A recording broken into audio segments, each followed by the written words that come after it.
European বাড়ি হিসেবে পরিচিতি পেয়েছে বাড়িটি। সামাজিক যোগাযোগ মাধ্যমে ছড়িয়ে পড়া বাড়িটিকে ভাইরাল বাড়ি নামেই চিনেন সবাই। কিশোরগঞ্জ শহরের গাইডাল এলাকায় আলমগীর হোসেন আবাসিক সিটিতে নির্মিত বাড়িটি মূলত স্টিল স্ট্রাকচারের উপর তৈরি। স্টিল, সিমেন্ট শিট আর বিশেষ টিন দিয়ে তৈরি দৃষ্টিনন্দন স্বপ্ননীড়। বাড়িটি পরিবেশ বান্ধব, শীতের সময় গরম আর গরমের সময় এটি ঠান্ডা থাকবে। শুধু বাইরের সৌন্দর্যই নয়, বাড়ির ভেতরে প্রবেশের সাথে সাথে চোখে পড়বে শৈল্পিকতা আর আভিজাত্য। কাজ রেখে চলে আসছি এটা দেখার জন্য, যে এটা একটা ওয়েস্টার্ন কান্ট্রির মতো একটা বাড়ি, দেখতে খুব ভালো লাগতেছে। আসলে অনেক সুন্দর বাড়িটা। কিশোরগঞ্জের মধ্যে এরকম বাড়ি খুবই কম। আমরা আসলে দূর থেকে আসছি মোটামুটি বাড়িটা দেখার জন্য।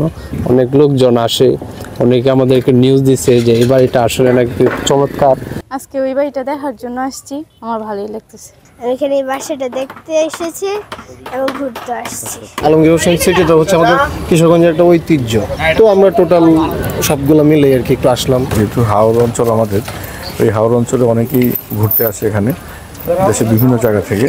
তো ভাবছি যে ওরা প্রায় ফ্যামিলি নিয়ে এখানে আসে তারা, কিন্তু ভালো কোনো পরিবেশ পায় না হোটেলগুলোতে।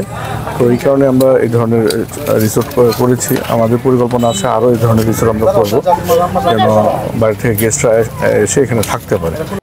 মূলত হাওড়ে ঘুরতে আসা পর্যটক সহ রুচিশীল মানুষদের জন্য এটি তৈরি করা হয়েছে। মূল অবকাঠামো, আসবাবপত্র ও ইন্টেরিয়র ডিজাইন সহ বাড়ি নির্মাণে খরচ হয়েছে প্রায় ৩৫ লাখ টাকা। Desk report, channel 24।